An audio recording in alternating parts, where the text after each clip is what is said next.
So first of all, Ramadan Karim all football fans.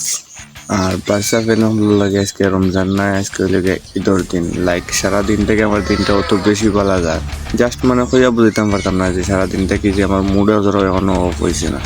কিতা কারণ হতে পারে যে অত কষ্ট করে রোজা রাখলাম, বাট আজকে আমার কিতা লাগে ঈদের দিন লাগে, কারণ জাস্ট তারা আমরা থেকে 3 পয়েন্ট পিছাই গেছে।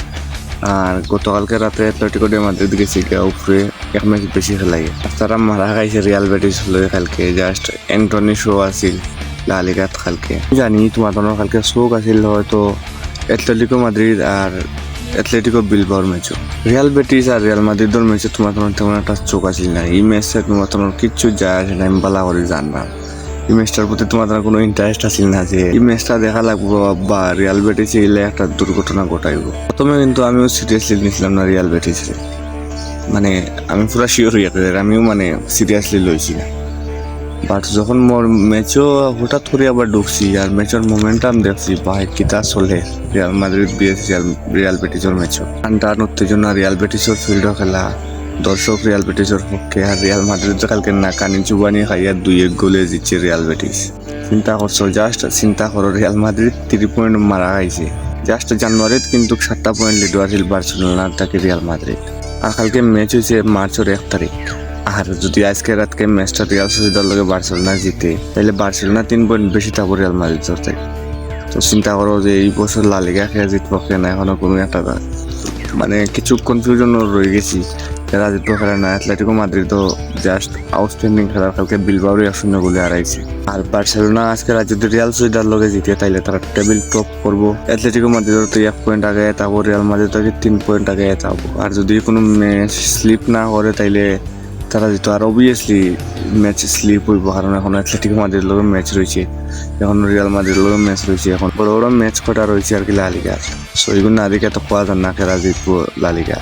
আর জাস্ট যখন সিজন শুরু হয় তখন কিন্তু বার্সেলোনা 15 পয়েন্ট আগে আছিল রিয়াল মাদ্রিদ থেকে। যখন মিড সিজন আইছে তখন কিন্তু রিয়াল মাদ্রিদ বার্সেলোনাতে 7 পয়েন্ট আগে আছে। আর এখন জাস্ট খালি জানুয়ারি শেষ হয়ে মার্চ শেষ হয়েছে, বার্সেলোনা দিয়ে রাইট দিয়েছে, তাহলে রিয়াল মাদ্রিদ থেকে 3 পয়েন্ট বেশি থাকবে।